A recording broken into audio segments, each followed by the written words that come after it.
Okay, iko hivi ladies, wale mademu wenye mko na wababa na ni masponsors wenu, na labda bahati mbaya sponsor amekuja kwako na amekufia kwako, amekufia juu yako akikudinya.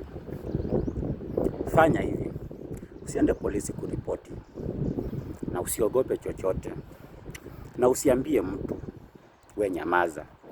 Fanya hivi, akiyo mzee huyo mbaba akiwa na labda kitu kama ATM na labda alikuwa amekuamini akakwambia everything, fanya hivi, chukua ATM, lock nyumba yako vizuri, mwache hapo kwa kitanda kama amekufia hapo, straight to the bank, toa pesa. Kama alikuwa na milioni 2, toa zote.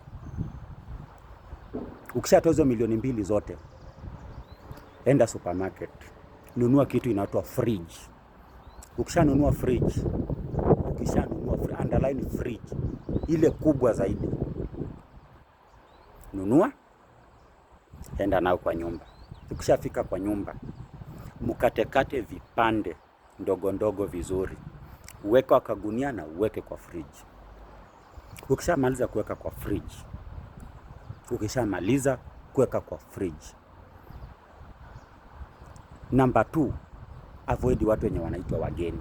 Kwanza wageni, family members, marafiki, my best workmates, avoid. Chukua kipande kimoja wakati unataka kwenda labda shughuli za, unataka kwenda choo kidogo, unatupa. Make sure ni choo ya shimo, unatupa kipande moja. Unataka kwenda shughuli ya kazi, weka kwa paper bag, angalia left right, kama mtu akuoni, tupa moja chini.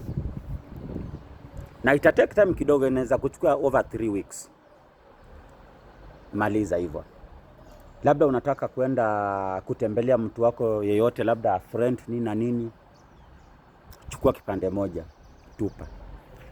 At the end of 3 weeks, utapata huyo mbaba amebakisha labda kitu kama mikono 2 peke yake. Hizo mikono 2 chukua, weka kwa handbag.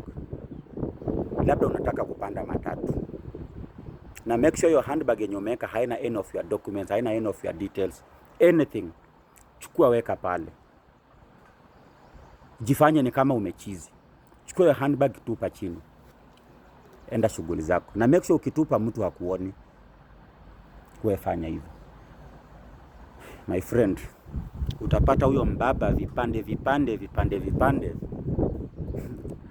Umetupa vipande kuanzia kichwa, mabega, mikono, mapua, nywele, kila kitu. Huyo mbaba amepotea hivyo. Hakuna mwenye anajua mbaba yuko wapi. Na kama alikuwa na kitu kama gari, kama alikuwa na gari, chukua gari, enda ipaki car wash, na uachie vijana car wash ufunguo. Wacha ufunguo, wewe uende shughuli zako. My friend, hakuna mtu anaweza jua kwamba whatever happened between wewe na huyo mbaba. Trust me. Na iwe siri yako between wewe na huyo mbaba peke yake na Mungu. Hakuna mwenye anaweza jua. Lakini kuulizaje, hata wewe mwanamke wa akili tu, hii advice yenye unasikiza, unataka kufia jela? Unataka kufia jela nani?